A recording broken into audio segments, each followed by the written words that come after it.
Hey there, it is Renessa Boley Layne, and I want to welcome you to another conversation on creating your perfect work. We are in the middle of our Love and Work Summit. And so, if you have missed any part of this interview series, now's the time to go back, catch up, because whether you are married, single, dating, coupled up, craving love, or running as far away from it as you possibly can, there is something in this interview series for you. And what I love about today's conversation is that it will hold us accountable.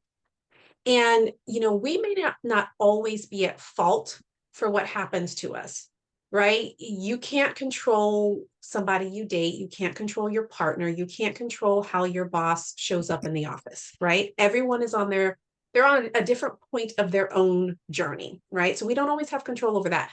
We are nonetheless responsible for creating a work and life we love. And today's conversation will hold you accountable to that. And so, this bright ball of energy that is sharing the screen with me is none other than Maggie Reyes. And Maggie Reyes is a master certified life coach and modern marriage mentor who specializes in helping driven, ambitious women create their best marriages without waiting for their partners to change or adding more work to their lives. She is the creator of the Marriage MBA program, a 6-month mentorship in creating a successful marriage using principles from positive psychology, from cognitive science, and simple coaching tools that you can learn today and apply tomorrow, which I really love. And she is the host of the Marriage Life Coach podcast. So those are her credentials. I just love meeting somebody that I can have a drink with. And I can go and have a margarita with Maggie. And she can learn all the goodies about how to create a 5-star marriage. And I think that you are going to love getting to know her as well. And so this conversation is, for you, whether you are married or single, she's all about the marriage thing and all that. But what we are talking about today and that accountability, it applies to you no matter where you are on the spectrum. So definitely listen in. And so with that, I want to welcome you, Maggie, to the show. Well, first of all, I love that presentation. Whenever I'm having a cloudy day, I will put that on and like light myself up with it. So thank you so much. I want to mention a couple of things, which is, there's chemistry when I don't even drink. I'm not a drinker, but I'm like, we could have lemonade together and we would have the best time. Yep. And I used to work in human resources. So when you talk to me about the Love and Work Summit, I'm like, anything you want to talk about is on the table because I used to do training and recruiting and all kinds of parts of the work side. Yep. And now I work on the love side. So I know that everyone who's listening is going to get something so useful from our conversation today. Yep. And I'll have a lemon margarita. I love Get your it. lemonade. I'm here for it. So, there's this idea that how you do anything is how you do everything, right? And I believe that there are real parallels in how we show up in love and how we show up in work. And I know that you subscribe to that same kind of thought process. How have you seen that to be true in your clients? Okay, so I've seen it in so many different ways, but I'm going to give you one of my favorite examples first, and then we'll just see where that Yeah. leads us, but sparks our curiosity. So I was helping someone who wanted to be able to talk to her husband about money without freaking out. That was the goal. The goal was just, can I not freak out every time it comes up? Yeah. And she was a very creative person. And if we think about how we think about right brains and left brains, she was sort of on that flowy, creative side. And of course, the spenders marry the savers, and Yeah. the conservatives marry the liberals, and the spontaneous people marry the planners. So she was super creative and flowy, and he was like Mr. Spreadsheet. So paint the picture, right? So Talk when she about was intimidating. So right. So when she would want to talk about money, he would have all these in-depth questions that she would feel like unequipped to really answer. Intelligent, a very intelligent woman with advanced degrees yeah. and all these things. Yeah. And it was really blocking her. So we started working for several weeks. And in coaching, we do different things at different times, depending on what the person needs. I'll say something that sounds really coachy. It's like we were healing her money story, right? That's the That's right. coachiest thing to That's a say. very coachy way to say it. Very good way to say it. But basically, we talked about what were her current thoughts about money. When she thought about money, how did she feel? That's a cognitive approach. You think about something, so for everyone listening, when you think about money, do you feel happy, excited, proud? maybe of your savings or of your investments? Do you feel sad or ashamed, maybe of something that you spent money on that you regret? So everybody has thoughts and then feelings about anything, right? Your career, Mhm. same idea. So for her, there were things that we needed to sort of question and work through so that she could have a thought about money that didn't inspire a thought that shut her down, a Yeah. feeling that just blocked her. So we did this for several weeks and we questioned a lot of things. And we worked together. She finished her coaching, and like a few weeks later, I get this email, which I will never forget because it had too many exclamation points to count. It's like, you'll never believe what happened. And as a coach, I'm very grateful and delighted that I get those things Yeah. regular basis. People will tell Yep. me, you'll never believe what happened. I'll be like, I will probably believe it. Tell me, try me. So she said, you'll never believe what happened. So she said, after all the work we did, I was able to talk to my husband, and now we can have meetings and plan things and, invest in things for the kids, but also plan vacations and do things that matter to us. She's like, I'm in a totally new place with it. That part I already knew. And then she said, because I'm able to talk to my husband about money, I was able to talk to my boss about money. Mhm. And she got the highest raise in her career. Mhm. And this is my favorite part, with back pay. Okay. Everybody, lean in, with back pay, because she was able to overcome all of that, like that emotional mountain between Yeah. her and just talking about money calmly. So what happens when you can talk about money calmly, right? If you go to your boss and they say some nonsense, Yep. instead of freaking out, being offended, leaving the meeting, or shutting down, right? You're able to say, well, things like, what are the milestones I would need to reach in order to get this raise? And how would we approach this? And you were Mm. able to negotiate at a whole other level. Yeah. So that's just one of my favorite examples of when you work on your intimate relationships and you get Mhm. those in a different place, usually, not always, but usually they are the hardest ones. So Yeah. it's kind of like you climb the highest, longest mountain. Then Yes. this other thing, it just looks like a hill. My Yeah. boss, whatever. Of course I can talk to my boss. Mhm. Love it. Love it. Love it. And that is why that's the only reason why I'm doing the Love and Work Summit Yeah. is because there is so much correlation between how we show up intimately and how we show up in the marketplace.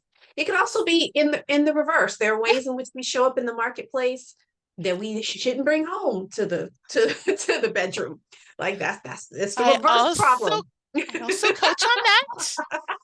If That's a you're reverse problem. if you're a person who's an executive or a leader at work, you have a big team, you're used to people doing what you tell them to do without asking a lot of questions, and then you go home and you try to do that with your partner, we have to decondition some of that. Mhm. Yes. But the whole point is that there Yeah. are correlations there. Oh yeah, 100%. And so being able to make that aware. And so for many of you listening in, that's your issue. Yeah. Like if you can have some really tough conversations and have a voice at home, it will change how you show up in the marketplace as well. And so I really, really love that. But what this conversation is going to help us all do is be able to be accountable to how we're showing up and how we're making decisions, both in the bedroom and in the boardroom. And there are three major areas I think that we're going to focus on. And some of them you've heard before, but you're going to hear them in a very different way because they have a different applicability.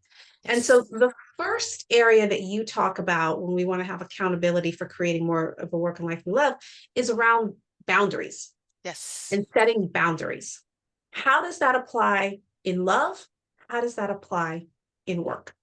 So it's so funny that's what we're talking about, because just today, earlier on my marriage MBA call, which is the program that I run, I said all of you need to say no more often. And their coaching homework, which I gave them, is what I'm going to give to everyone listening, is as you go about your week, what is something that you have an urge to say yes to that you actually need to say no to? Just notice it. Just notice it. And instead of saying yes immediately, here's the life coach challenge, is pause and breathe. Just and just say, I'll get back to you. Telling you exactly what to say. I'll get back to you. So that you can think about it and just check in. Is this really a yes or is this really a no? So that's the first thing. Sometimes we need to say no to work things to make space for our love relationships. Mhm. Sometimes we need to say no to people that we're in our love relationships with to make space for our mission and our purpose and the things we want to do at work. Yeah. But some of the things that I think about as a marriage coach in this century, thinking about the liberation of women and how women can love the marriages that they're in. And when you talk about accountability, I don't know, because I was in HR, I have a little bit of resistance to that word. I bet some of our Mhm. listeners are also have some resistance to that Mhm. word. Mhm. I think about it as ownership. Like I Mhm. own my relationship. I own my career. I Yep. own it. It belongs to me. And Yep. that lights me up and like being accountable. I feel like I have to like report to the boss and I might get in Mhm. trouble and it Mhm. freaks me out a little. So if anybody, Whatever yeah, word works for you. If you need to latch on to ownership, you go own. you If you go, need some accountability to no yeah, longer make excuses for your mess, then whatever you need, yes, fine. I am you unhooked. Go ahead. I love it. It's so good. I'm unhooked. I'm gonna totally quote you on that. Um, so some of us need to say no more often, and one of the things that happens to humans who are socialized as women is we're conditioned at a young age to say yes to things. And so we just want to notice in the cultural narrative in which we grew up, and the spaces with the influences that we had, the people who we looked up to in authority, very often as women, we're conditioned to defer Mhm. in a lot of different ways. So Yep. what happens as adults is we're these like professionals with amazing careers and thriving things and all this stuff, and we're still saying yes to things that we actually want to say no Mhm. to. Yep. So Yep. that's just one piece. And then the other thing I just wanted to mention is whenever you think about a boundary, my favorite definition is from Brene Brown. It's the simplest one I've ever heard. It's just what is okay or not okay for me. That's it. Mhm. What is okay or not okay? How do I want to be spoken to? Mhm. As an example, whether Mhm. at Mhm. work or at home, what is okay or not okay? So as you're going through your week, notice lots of things are going to be okay. This is okay with me. I love this. I don't need a boundary here. But there's going to be a few things that are just really not okay. Mhm. That's where we want to notice what's next with regards to that. Do I need to renegotiate something? Do I need to make an ask for Mhm. something? It might require some bravery. This is why we're coaches. We help you with these Yes. things. Mhm. I help on the marriage side, she helps on the work side, right? Mhm. Some bravery. Sometimes we need to borrow our coach's bravery. We need to hear Yep. somebody say, I know you can do this. Mhm. Yep. So if it freaks you out, just be gentle Yep. and just know you can borrow our bravery. Yes. What I like about this, and I like about Yeah, the yeah, fact that you referenced the Brene Brown yeah, kind of framing of it. yeah. What is okay for me? What is okay for me or not okay for me might be completely the opposite for you, might be completely different from your partner.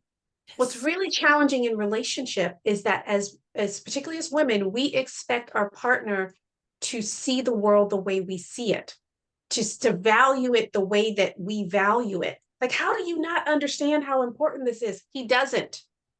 He will never. It's not how he's wired. And so oftentimes we're going and we're looking for validation. Excuse me, we're looking for Yes. validation, and we're looking for and we're basing our decisions on what we should want.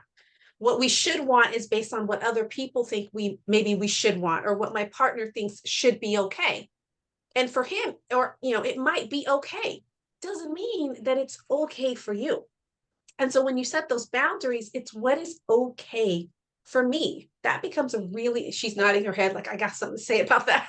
And so I'm gonna let you say it. So then I'm gonna drink this little I water love to it. give this tickle. So I you take, yeah, I'm gonna hand the I baton. love it. I love it. I just agree with everything that you're saying, and especially thinking about each partner or a family member or colleague at work as each person is their own universe. They Mhm. have their own history, the teachings that they grew up with, the sadnesses and the successes that they have. They have their own triggers of what excites them and delights them and what freaks Yep. them out, or both in the positive and the negative. And Yep. so when we look at our partners, it's so funny because we think we'd have a better life if we were married to our twin, right? If they Hmm. were exactly like me, We'd have no problems, Can't but we'd believe how be, you see this. but right? But we'd be really bored. Hmm. Like we're attracted and inspired to connect with people who are different than us. So it's okay that they're different than us. Yeah, yeah, yeah. But this piece around setting your boundaries Yes. and this idea of really what is right for me is so important. I have Yes. conversations with women, perhaps, we've had perfect work strategy sessions. They are considering enrolling in one of our programs, and they're not cheap programs. Yeah. And so they're going back and they're like, oh, I need to talk with my husband, or I need to whatever, which I'm completely in favor of. I want you Yeah. aligned, make sure, there's unification there. And I will often share with them, I was like, be aware that, and I'll ask them, why are you interested in this program? Why is this a decision that you are going back and having a conversation about? And they'll tell me whatever they happen to say. I was like, it's important that you understand that you cannot go into this conversation looking for validation. Hmm. Your husband is looking for your certainty here. And often, and if you come in and you're not certain and you're looking for him to co-sign with you on this decision, he was not in this conversation. He did not go through this seminar, webinar, whatever. He did not have the experience that you had. So he's not equipped to really co-sign on your decision. And so if you're going in and you're not certain, then he's going to find every objection for why it's a no, because he's wired to protect you. And if you don't look confident, he's going to protect you from yourself, which means he is going to throw everything at the wall Yeah. so that you say no. And you're thinking it's not support. Oh, no, he's supporting you. He's saving you from yourself. In his So, mind, like in his in mind, his that mind, makes sense. in Yeah. his mind, yes. Yeah. And so, when you're thinking about creating boundaries and making Yeah. this connection, Yeah. the boundary has to be what's okay for me. Yes. And otherwise, your boundaries are going to be boundaries that you don't hold, or they're Yes. boundaries that don't serve, Yes. right? And so that's why many folks have problems with boundaries, because they're not boundaries that they actually own, right? Okay. I have to, before we go on, I have to just say the example you just gave is so perfect because it's really good for any major decision you're going to make. Yeah. Right. You're Yeah. talking about signing up for a program, and I've had very similar conversations Hmm. as well. But it's also when you want to go on vacation, if you want to get a Yeah. master's degree, if you want to, who knows what, invest in Yeah. some new stock. And here's a rule. I want everybody, if you don't haven't already grabbed a pen to take notes for this workshop, you just need to grab a Write pen. her downers. Write it down. Okay, so here's the rule. No conclusions without context. That's it. Mm. Because what we often do, and this is like the example that you gave, is like we'll have a 45-minute conversation where we're just like whole new people at the end of this, right? Hmm. And then we go home to our partner and we say, we're going to Bali, right? And they're like, why are we going to Bali? How did we decide this? What's Yeah. happening? Right. And so no conclusions without context, even in a coaching setting, right? It's like, oh, you've come to the conclusion you're going to ask your boss for a raise, or you're going to apply for a new role, or you're going to start a new business. And you go to your partner and you just give them the conclusion without the context. And they look at you like you're from another planet. Yeah. Because to them, in that moment, You are. you are. Right? So if we remember that no conclusions without context, then we can decide what's my boundary on this. Hmm. Are we collaborating because we make investments together and I really do need your buy-in for whatever the investment is that I'm making? Or am I letting you know that I've decided to make this investment and this is why? And it might freak you out a little, but I'm okay with it, right? Hmm. Is a very different conversation. And there's nothing right or wrong with any conversation. I too have a husband and I too Hmm. have made very significant investments over the years in many Hmm. things. And I've Hmm. had many of those conversations, right? Hmm. So there's no right or wrong approach, whether it's a Hmm. collaboration or whether you're Yeah. just forming your partner. But that idea of no conclusions without context will just save you from a lot of misunderstandings. So Yeah. Yeah. Yeah. that one. So when we started talking about the boundaries, Maggie Yeah. kind of laid out this idea of, you set boundaries so that maybe you set Yeah. boundaries at work. I'm Yeah. going to end my day at 5, particularly for those of you who work remotely and those kinds of things Yes. where work can just creep into all hours of the night or the morning. You create this boundary of, I'm going to create space so that then I can focus and invest in the relationship. On the flip side, she mentions that you might have to renegotiate to create more space for your mission. Yes. And this is really key for folks who are in partnership in Yes. particular, but it applies to, to folks who are in relationship in all kinds of other ways as well, Mhm. especially for women, especially if you have kids. You have created certain roles within your family, whether y'all have been really strategic about that and deliberate and intentional, or whether it's just kind of fallen into place because these are the kind of female roles and this is the, however you ended up there, there's certain expectations that get set. Yep. But when you are starting to do something different, a lot of women who are coming in and they're trying to create their perfect work, whether that means career pivot or starting a side hustle or starting a business or mission or whatever, what worked before no longer works. And you end up struggling to try to get the thing off the ground or get moving. Why? Because the contract at home hasn't shifted. Your Mhm. responsibilities are the same, all of that, and that may no longer serve you. Well, I put the kids to bed, 5 days a week and he does it for two. Well, guess what? That doesn't serve anymore. You got to take another night, homie. You got to take another night. Mhm. And so there's ways of having those conversations, but for many of us, we Mhm. struggle and we're trying to make this balance thing happen, not recognizing that you got to renegotiate some things. You might need to renegotiate who's cooking. You might need to renegotiate this gourmet meal that no longer is happening on the weekday because those are hours that I need to dedicate to mission, right? Mhm. So you want to think about those things when you're starting to create boundaries, because many of us, our boundaries are erasable easily, not even erasable. It's like chalk. You just put your leg over it and it goes Mhm. away. And when we Mhm. don't have that security, it creates friction in our Mhm. love because we then feel unappreciated and undervalued. And don't you know all that I need to do? And yaka, yaka, yaka. Or we feel like we're not supported in the Mhm. mission. And Mhm. so that boundary piece, again, it becomes ownership. I'm going to take your word, ownership. If I'm taking ownership for the quality of the relationship and engagement that we have, or I'm taking ownership for where's my mission going, then these are boundaries that I need to set from that. Mhm. Cool. Yeah, All love it. right. The second piece that you talk about, which is related tangentially, is this idea of learning to ask for things. Yes. What you got with that? So much. Okay, so I'm 49. I mentioned this because I grew up watching Oprah, and Oprah was like my TV mom. Mhm. And I listen to the things that she says, and then I do them, and then things work out well for me. So I quote her often. And one of my favorite things that she ever said is, "You get in life what you have the courage to ask for." Okay. And that has been one of my mantras. I've asked for raises and gotten them, and bonuses and gotten them. So many things over the course of my life where it's just like, well, what if I just ask? And Mhm. also outlandish, wacky things that I just was like, well, what if I ask? Let's see what's possible. Mhm. And so a lot of us, along with when we were talking about we need to say no more often, we also need to ask Mhm. way more than we do. We Yeah. under ask in our Yeah. careers.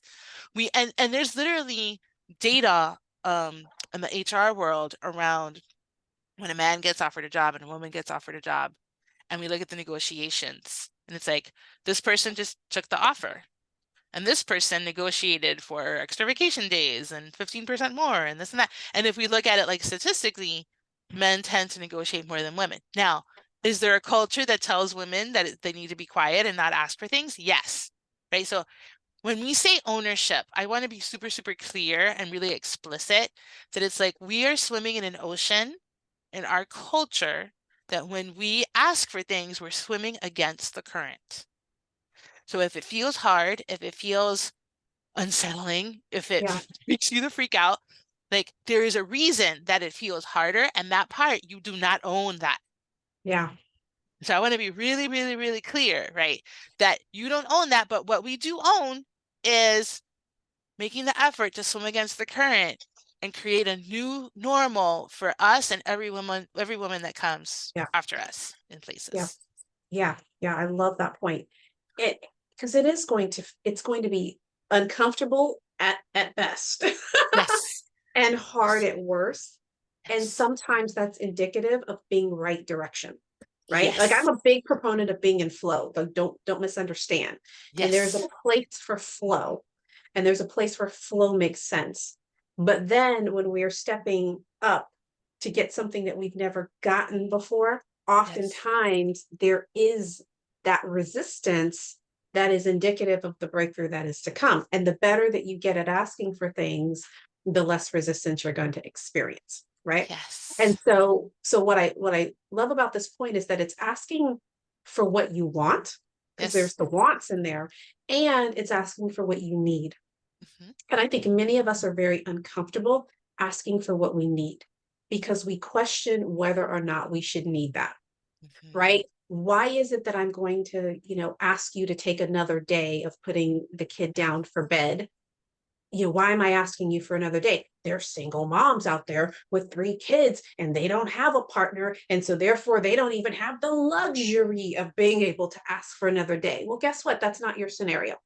Hmm. If that was your scenario, then you deal with your scenario and your asking would look different. Yeah. This is your scenario. Yeah. And so within your scenario, you get to be honest about what do I need in order to be my best? Oh, What such do a I good need? question. Yes. Right. And there are oftentimes, and I'll actually defer this to you in a moment because you Yeah. you you frame it brilliantly when you talk about, kind of in society, women have in the past been penalized for asking for things. I'm gonna let you Yeah. hit that because I think you do it Yeah. well. But I think we hesitate to ask. And even, and I got my work, I do, you know, all the things Yeah. that I do, and I'm super proud of that. And yet and still there are moments in my intimate relationship where I will second guess, and should I really ask for that? I don't know. Should I really ask for, well, maybe I could handle it. Yeah, I could handle it, but I don't have to handle it. But the Hmm. fact that I'm second guessing or the fact that I'm pausing Hmm. before just making the request in a way that perhaps my partner wouldn't. He'd be like, "Hey, babe, can you do X?" Yeah. And just don't Not think think nothing of twice. it. Yeah.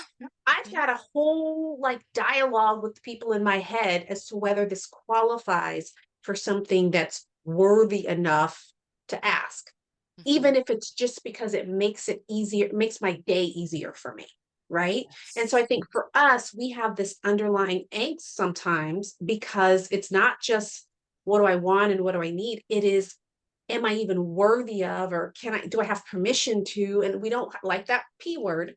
Hmm. But oftentimes, no matter how accomplished, you're still looking for permission Hmm. and then figuring out a way where I can do without that, or I could just take that on, or I could just, whatever. And so this whole learning to ask for what you want and what you need, again, Hmm. absent of the shoulds. Hmm. And I'm just asking because I want it. No other reason than I just want that. Yes. and, and be okay with that. Right. Yes. You Not are always easy. allowed. Yes, you are allowed to want what you want. Mhm. Permission granted. You don't need it from us. But I find that conversations like this are very permission giving. And for some reason, hearing it's like the 4 minute mile. Once that Olympian ran the 4 minute mile, Yep. then people said, oh, that's possible. And then Yep. everybody started running those. So like permission to want what you want, permission to not have to deserve it. Let's just lean into Yeah. grace. That's what it is. Let's just lean into grace. Maybe I don't deserve it. Let's not even question whether I deserve it or not. Let's just lean into Yep. grace and say, Yep. well, I want it. My belief is that if you want it, there's something in you that is deeply fulfilled by it. Like that's Yep. just wanting it is all the data that you need. Yep. But if Yep. you get hung up on deserving, then just lean into grace Yep. and let that be uncomfortable. Yeah. Yeah. And so what does this have to do with love and work? It has Yeah. everything to do with Yes. love and work. Why? Because there's all kinds of strategies that one can give you for how to make your marriage better, how to date better, how to select better, all of that. But ultimately, all of those strategies are going to come down to you deciding what do I want and am I willing to do the thing that someone is telling me or advising me to do in order to get it. And so if my want is all wonky and misaligned, then there is no strategy that is going to no strategy is going to work for you, right? Because you'll Mhm. sabotage it, you'll screw it up, you'll do whatever. And so the reason why we're having these conversations is because even if you want something different in your marriage, you want a different level of connection with your spouse, you want this or that or the other, guess what? there's boundaries that have to get moved in order to do that. There are conversations around the want that has to happen. So we're laying the foundation around permission granted in order for you to be like, I don't have to justify wanting this. This Yeah. isn't selfish. This isn't all these other, whatever. It doesn't matter what's going on in their household. This is what I want for my household. Doesn't matter what y'all are doing. This is what I want over here. And then you can learn the tools to be able to get there. But the foundation of being okay to ask Mhm. has to be set first. Yes. Otherwise, everything else, you're going to figure out a reason why not to implement it. I Right. think that's so important. And here's the image that I got when you were talking was we all understand when you go on a plane. We've all at some point seen the video sort of in the industrialized world. We've seen this Yep. video where the oxygen masks come down and the instruction is you have to put yours on first. And it makes sense. Like we get Yep. it that if I cannot breathe, I cannot help somebody else breathe. So for everyone, think about an emotional oxygen mask. Mm-hmm. If you're craving mission and purpose and to grow in your work, whatever that work is, that is your emotional oxygen mask. You have to put it on. It serves your family for you to have the emotional oxygen you need. It can only be good for them, even if it temporarily makes them uncomfortable, because the routine Yeah. changes, the schedule changes, they're going to be doing some new things they haven't done before. So our brain interprets anything new as danger, right? Yep. But you know that them having dinner at 7 instead of 6 is not actually dangerous, right? You know that having a meal that you order in versus a meal that you cook from scratch is not actually putting them in any kind of physical danger at all, right?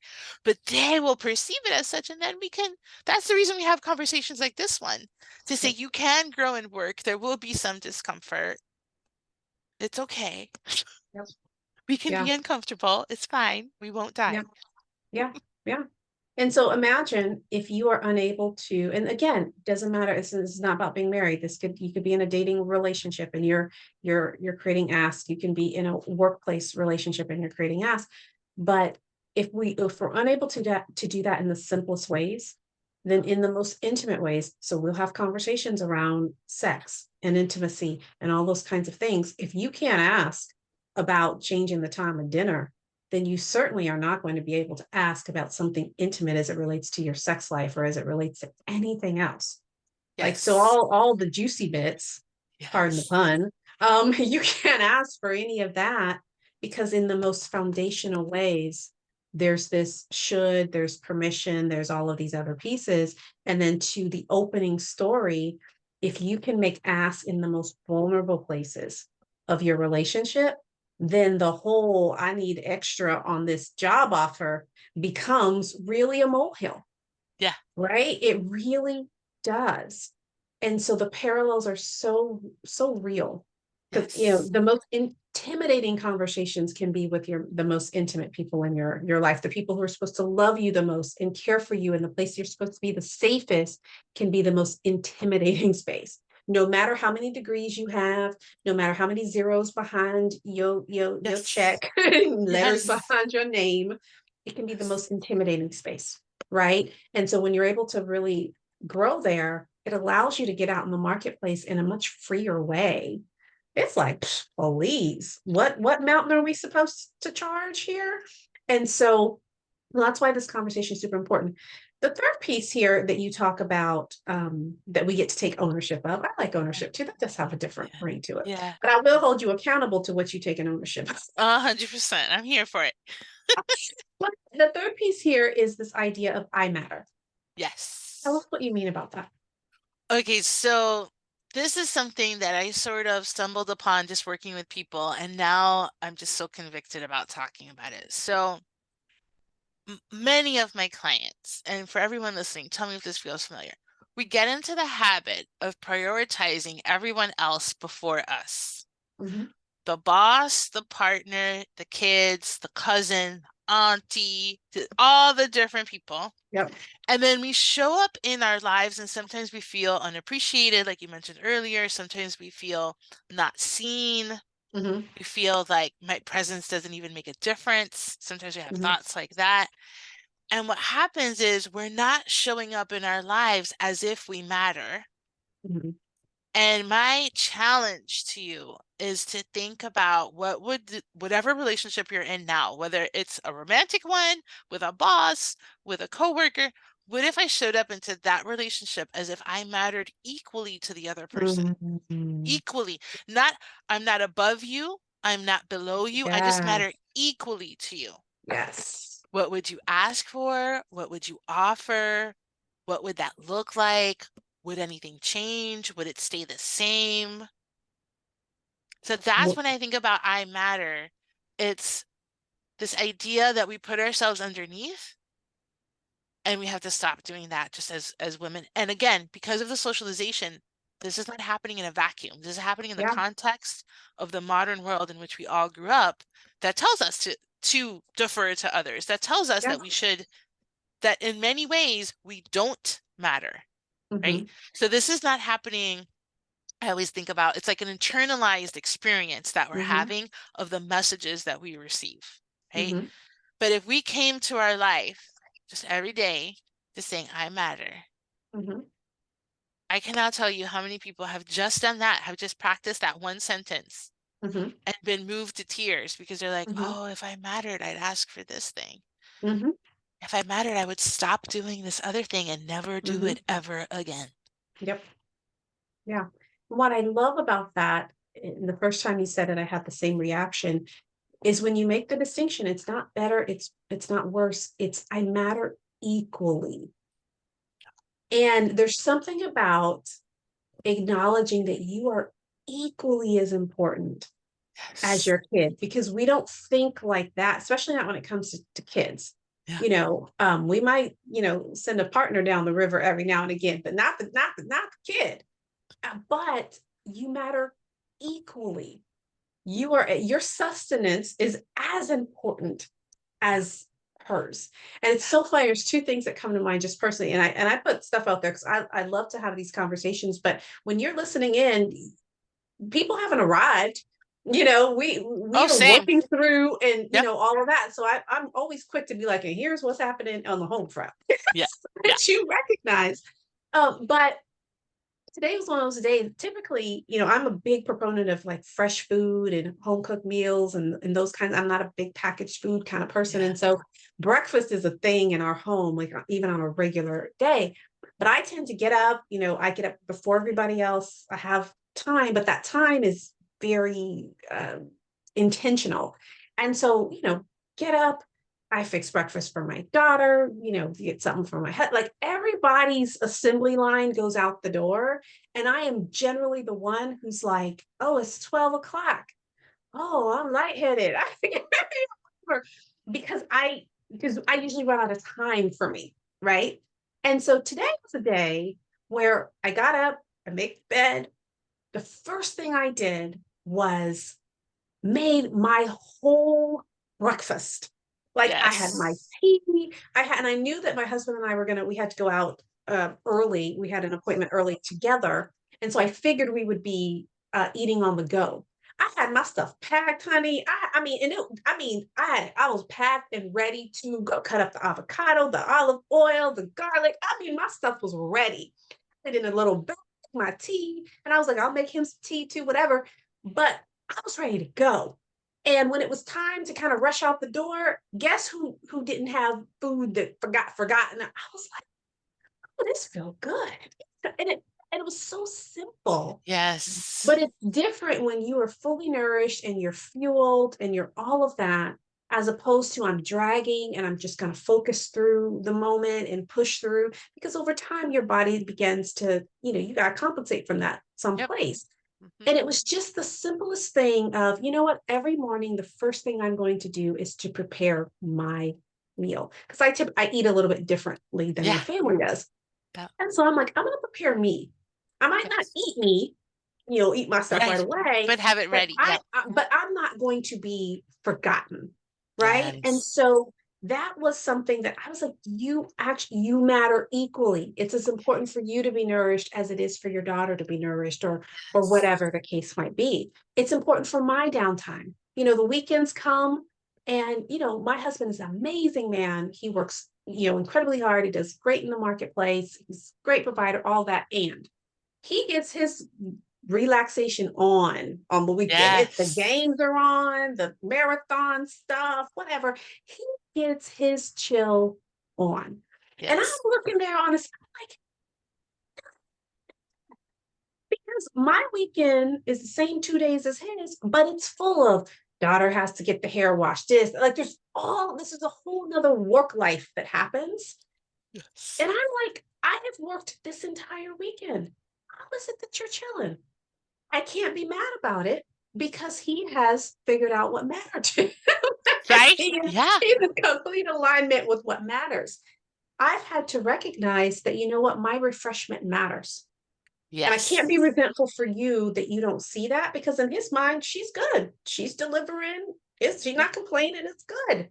Yeah. It's my responsibility to get my need met. Now, Yes. part of that might be the asking of something from him, but the Yes. initiation of that, that's me Yeah. because I matter. So my refreshment matters, and I haven't figured that out yet. That's part two, the awareness. It all starts with awareness. But This is how we figure it out. Yeah. throwing it out there for those of you who are listening, Yeah. because this is practically how it shows up. Yes. Where Real are you world. depleted? Because that Yes. impacts relationship. And you said this in a conversation that we had Yeah. before. Yeah. And when we talked about boundaries, you were like, you Yeah. can't have a luscious, delicious, sexy connection with your partner when you're exhausted all the time. So you want to fix your love life? It may not start with the love life. It may actually start with that oxygen, that putting on of the mask so that you have the capacity to even feel like investing in the romantic relationship is even an option. Yes. Yeah, 100%. that's my perspective on that. So, So for everyone listening to that story, here's your coaching homework is if you're with a partner, if you have a relationship of any kind, look at what you resent. That is a mm, clue. That is a clue that there's a need that you have that isn't being met. So if mhm, you resent their time off, if you resent something else that's happening, just look at what you resent. We all know what it is. mhm, Right? We all have things and we all know. So take a look at that. And then that's your moment to say, what is it that would feed me? That doesn't mean we take away from our partner either, right? That doesn't exactly. mean he doesn't, or Exactly. he or she or whatever, doesn't get their time Yep. off or their thing. It's just, oh, I noticed that I really would love to have 3 hours to just read a romance novel. Like for me, that would be, Mhm, I would love to have that, mhm, right? It's like, oh, I noticed that I haven't made space in my life for that to actually be possible. mhm, And now I'm resenting my partner because they have 5 hours to play a video game. Right? mhm. Like, so notice that resentment, let that be a clue, and then investigate with yourself, what is it that would feel refreshing, that Yep. would feel nourishing to me? Right? And you can do the same thing at work. Look at Mhm, the coworkers or whatever the situation that you're in at work. What is it that you're resenting? mhm. Like, what is it that I am desiring? Yes. Yes. And it is your responsibility to fill it. It's your responsibility to fill it. How it gets filled, Yeah. there could be other players, but it's your responsibility to be the catalyst to meet your need. And once Yes. we reclaim ownership of that, then I'm not resentful of him because he's getting his in. Yeah. I don't want to take that from him. I'd be Yeah. fine if I was getting mine in, Exactly. and so A that hundred therein lies the percent. problem, right? Yeah. And so that's why this conversation is about accountability. It's about ownership and then being accountable to whether or not you are taking ownership Do of we what have you want. time for me to give you a real life example back? Is that Yeah, yeah, take it. We'll okay? make it happen. Okay. So I just had this memory right now. So when my first year of marriage, first of all, I was not a coach. So I was like, I did not have all the tools I have today. Let's put it that way. My husband is a gamer, and a new game came out that he was very excited about. And I was jealous of a video game. This is a real, I was jealous. And I'm Cuban and I'm a Leo. So you don't want to see Oh, me no. jealous. Yeah, look at you. Okay. I like you. He See? recognized the game. See? Right? So for everyone listening, you do not want to see me jealous. It is not the most charming version of me, but I was Mhm, jealous of this game.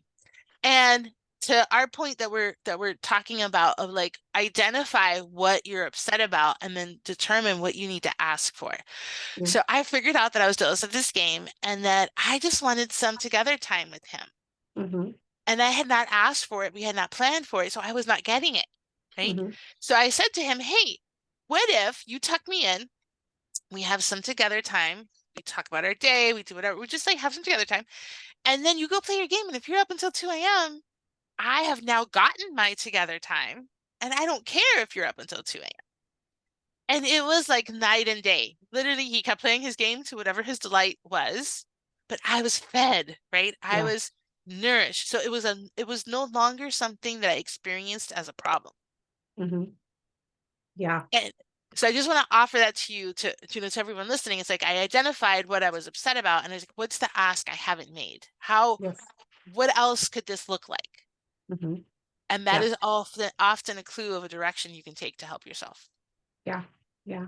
And if that is a piece that now I'm not the marriage person Yeah. here, so the Yeah. gurus on the other Yeah. side here, but the feminine Yeah. is wired to want certain things from the masculine. So this idea of being jealous, it Yeah. wasn't even about the game. It was the time, it was the attention, it was the affection. And as feminine women, and everyone has different levels of, femininity and masculinity and independent of gender and all that. It is, when you have those moments of just being pissed off because this and that and the other, oftentimes it's not about the thing. It is about there's a lack of attention, there's a lack of seeing, there's a lack of adoration, there's a lack of feeling cherished, right? At the end of the day, as to why that reaction is that way. That's a very feminine reaction. It is not a weak reaction. And if we don't own that, and if we don't embrace that, then we try to shut it down, and that becomes a whole nother layer of hot mess. So Hmm. that's another interview, another For conversation. She can another unpack day. all of that for you for Hmm. another day. But those frustrating moments are actually really about how you're wired. And for Hmm. a lot of us hard charging, ambitious women, we're wired to be a certain way in the marketplace. And so that, not being emotional, blah, blah, blah, blah, blah, blah, blah, whatever, Hmm. don't realize that when you don't honor and own that part of who you are in your relationship, it actually ends up destroying the polarity in your relationship, because then you become more masculine, and masculine, that's a whole nother, the polarity of energies just doesn't work. So then you lose your softness, and because I'm shutting down because I don't want to, you don't see me, so I'm not. It's a whole hot mess. So again, for another conversation, but the point is those feelings are really, really natural, really, really normal. And those are moments for you to be able to figure out what's at the root of this and how do I create attention for it. But going back to the three that we talked about, learning to set those boundaries, figuring out, how to ask for what you want and what you need, and then recognizing that you matter equally will change how you apply every other strategy in your love and your work. It's Yes. so critical. It's so important. And so I'm so glad we had this conversation. That being said, I want to give you the opportunity to stick into Maggie's ecosystem. And so she's offering a free gift for you to connect to her. It's a really juicy one too. I really like it. So I'll leave it to her to explain, but you will see a link on this page for you to be able to access that content.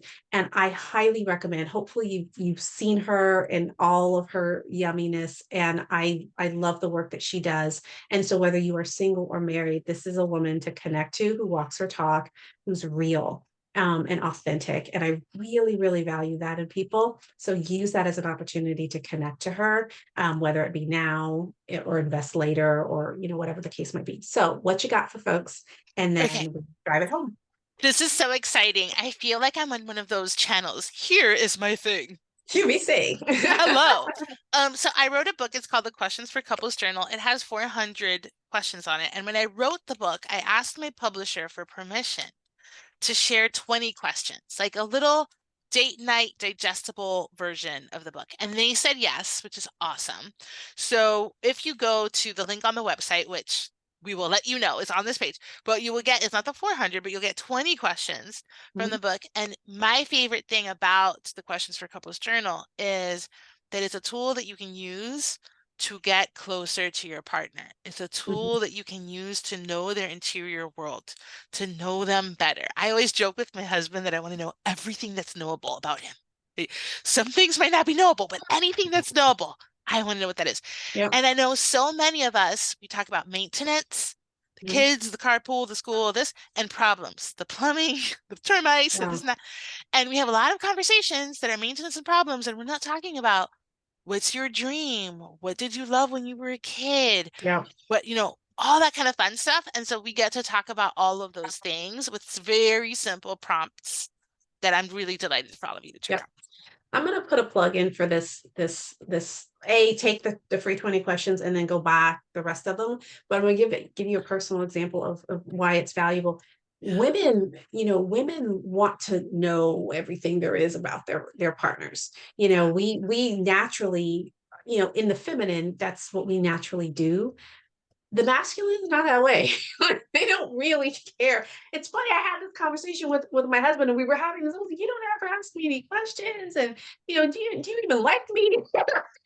No. It's like, well, once I decided to marry you, I didn't need to know anything else about you. And I was like, "Are you for real? Like, I don't need It to know makes anything sense else to about. Like, them. I chose forever. I don't need to know anything else." And that is what the man believed. Yep. That's what he said more recently. He was like, okay, I realize that I just don't, you ask all these questions. And so we have these enriching conversations because he'll talk all day long Hmm. about whatever I prompt him, Yeah. he'll talk. Yeah. But he's like, you ask these questions. He's like, I don't even know what to ask. I don't know I don't even know what to ask. So Hmm. maybe if there was a tool or something that I could buy that would, then I could ask you those questions and maybe we could have those conversations. And so I was like, bet, done. Because I need you Yes. to want to get to know me. But I say all that Yes. to say that it is something that we can be very frustrated by. And then we Yes. take it to mean that the person doesn't care or that they don't love us or that they're not as invested. They're just not wired. And they really don't care about getting to know in that way, in the same way. And so if that is something that is a need to be met, then guess whose responsibility it is to figure that out for my family? It's mine, not his. It's mine. If I want that need met, then I need to make it easier for him to meet that need. So best believe that 400 questions for couples is hit on Amazon. So Love it so much. anyway, I just want to say one thing because I know somebody listening is going to think, well, why should I to do the work, Renessa? I already do this and this and this and this. Why should I? And here's what I want everybody lean in now. Lean in. You're not going to do all the work. You're just going to go first. She's yeah, buying the book. They're both going to answer the questions. yeah, She's taking the step. They're both going to collaborate together to figure out what they need to do for her to be fed, right? This idea of, I don't want to do one more thing stops us from getting the things we need. And I'm always a big fan, and my husband's an engineer, and I love like logic. I love logic, right? I'm a big fan of do the one thing that's a little bit harder so you can get the other things that are so much easier and going to make your life mhm, so much better. So you're just going first. That's it. okay. And on that note, we're going to end because we'll always find one more thing and one more thing We're ready. and one more thing. Love it. But this has been it's been a pleasure. It's been fun. It's been enlightening. And I hope that for those of you listening in, whether you're married or you're single, that it really sets the foundation for how am I going to show up in order to get more of what I truly want in my work and life. Because with these kind of basic, convictions, I guess I call them convictions. With these basic convictions, everything else you build will layer on top of that. So if you're working with through childhood trauma and belief systems and all that, rooting those things out are going to be built on these foundations. If there's strategies for intimacy, if there's strategies for communication and conversation, all of those kinds of things are layered onto this foundation. And so I hope that you're taking that. And if this is for the dating relationships and all of that, because it's the same thing, right? So my hope is that you have been blessed by it, that it's been a good time. And with that said, we will both see you guys on the other side. All righty, take good care. Bye.